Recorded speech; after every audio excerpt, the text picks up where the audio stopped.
Singapore has been, I think, one of the countries that has a law on fake news. Yes. The Protection of Falsehoods and Manipulation yes. Act, yes. So are you affected by that law? Well, that was established in 2019, and most of the use cases for it have been, or were in the early days, used for COVID. When the pandemic hit, it was used as a way of cutting down quickly on false statements, misleading news, because it was a pandemic. There was a lot of need for news regarding vaccines, regarding healthcare to be nipped in the bud. But it doesn't affect, there are numerous international news organizations based in Singapore, not just the BBC. It doesn't really affect the work that we do.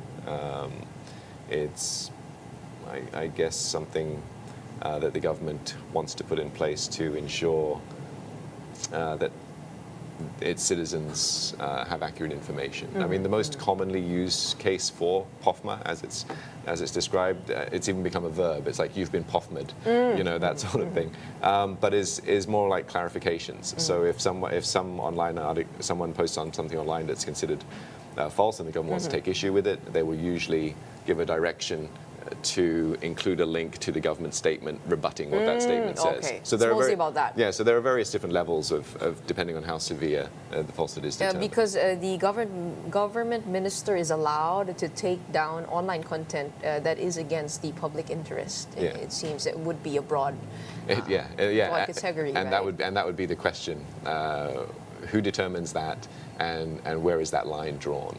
Is there a committee, a fact-checking committee?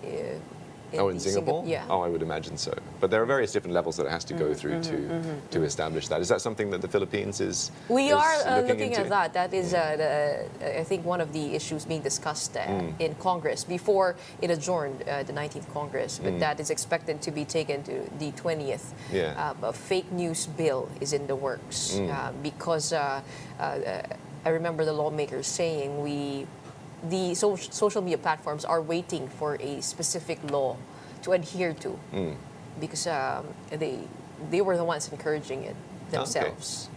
So they know what laws apply. Yeah. Right? But just been very curious about speech in Singapore. Because every time I go there, I have friends who tell me that you're not allowed to criticize government. Is that correct?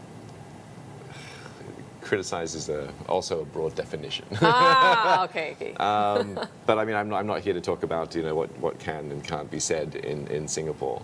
There are freedom of speech is widely acceptable in Singapore. You just have to be very careful. Well, you have to back it up. They will challenge, the government will come and challenge you if you say something that they deem to be false.